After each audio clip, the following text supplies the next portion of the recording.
Welcome. I'm your host, Christina Haskin, and I'm delighted tonight to have a very well-known, famous chef and chocolatier and owner of Chocolapologie in South Norwalk, and has his own line of chocolates. So, welcome, Fritz. Thank you so much. Thank you for coming. Thanks for being here. I'll tell the audience a little bit about your background. Fritz was a native of Denmark who moved to the U.S. in 1996 and founded KNIPSCHILDT CHOCOLATIER, opened Café Chocopologie in South Norwalk. He has European training from France and Spain and New York. His retail partners include Dean & DeLuca, Balducci's, and Whole Foods, among others, and he has appeared in magazines including Oprah and Gourmet, where he was named for his dark truffle as the second best truffle in the world.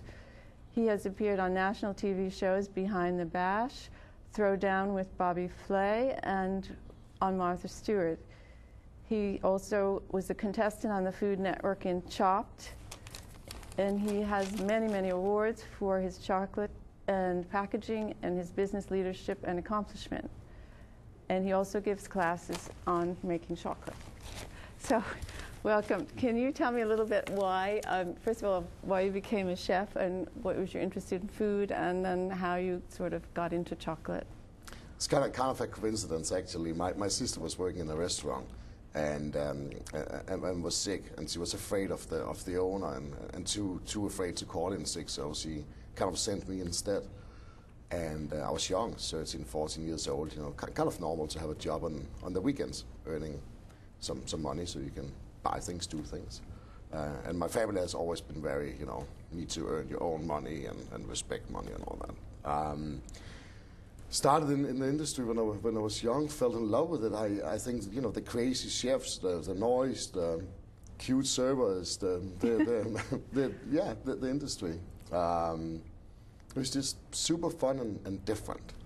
I'll talk a little bit about your training then. Yeah, so I started in early age working for Umberto, and he had 3 restaurants in town, and my hometown is Odense in Denmark, the hometown of Hans Christian Andersen. Ah. And marzipan, right? Yes.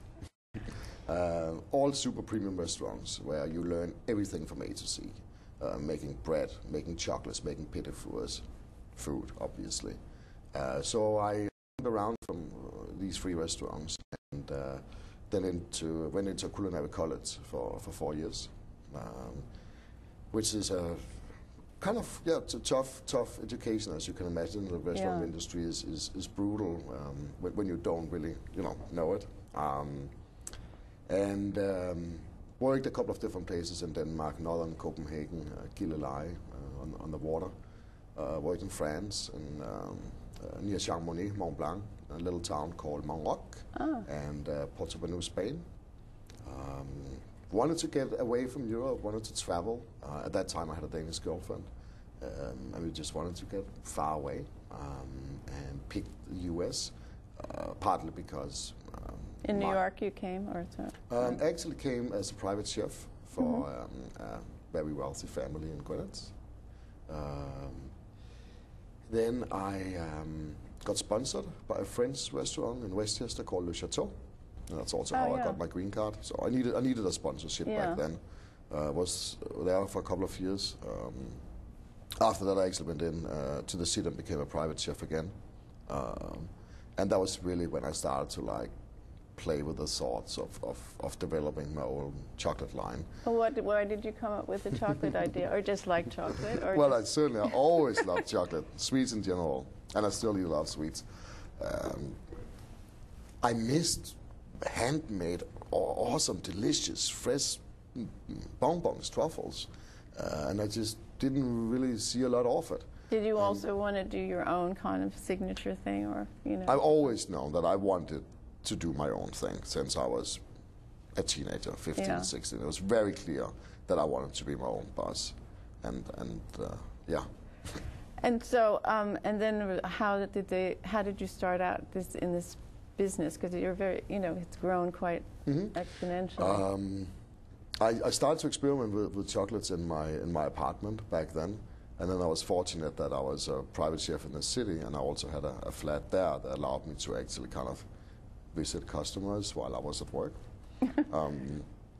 But something amazing happened the very first weekend that I launched. I went to a local store in Darien at that time. It was called the Good Food Store. Oh yeah, I know that one. Yeah, such a wonderful place. Yeah. And Catherine, the owner back then, was so excited. It's like, this is exactly what I've been looking for. And she tasted them and we were like, oh, this brings up memories from my childhood. And you know, it's really, my concept was rather simple. I just wanted to work with the best ingredients from around the world and make super fresh, delicious chocolates. Anyway, so she ordered 12 boxes. I was so excited. I remember I called like 6 people. I just went to show my products, and she already ordered them. And I think it took me like a week to deliver them, because the chocolates, some of them were designed a little bit not so much for being reality, I guess.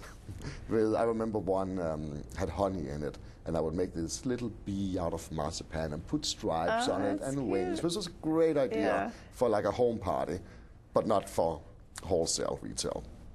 Anyway, delivered the boxes, I think on a Thursday or Friday, and that very first weekend, somebody bought a box of chocolate and gave it to the owner of Dean and DeLuca, Georgie DeLuca. In New York, yeah. And you know, being in the food industry in the U.S., Dean and DeLuca is the place you want to sell to, right? I mean, you want to have your products there. Like if you're in England, you want to be at Harrods. If you're in Germany, you want to be at Kaufmann. It is the ultimate. It was just like, it was as perfect as it could be. I didn't even have a website back then. I had, I think, a phone number. You know, back then we didn't even have SKU numbers, UPC codes. And he called the store himself and got my phone number and left a message. And I remember when I listened to the message, I thought it was somebody from Le Chateau, you know, my former employer, playing a joke on me, really. I then called back, and I remember I got his voicemail very clearly.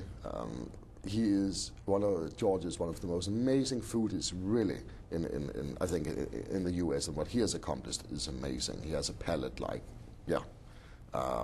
I'm not just saying that because my products got in there. No. I mean it, really. He wouldn't have the reputation they do. No, there you go. And I remember I got his voicemail, and they said, you reached Mr. George DeLuca, leave a message, and I'll call you back if I want to. And I got so nervous that I hung up, you know, but he's a little arrogant, but in a cool way, I guess. And then I called back half an hour after and set up a meeting with him that following day, and that was really the beginning of how it all started. And then once it was in his store, then you know, other people, it's a fantastic became credibility. fashionable, right? Absolutely. And then Martha Stewart actually, a month later or so, also got the chocolates as a gift. And at that time, she had a catalog called Martha by Mail that was extremely successful. A beautiful magazine.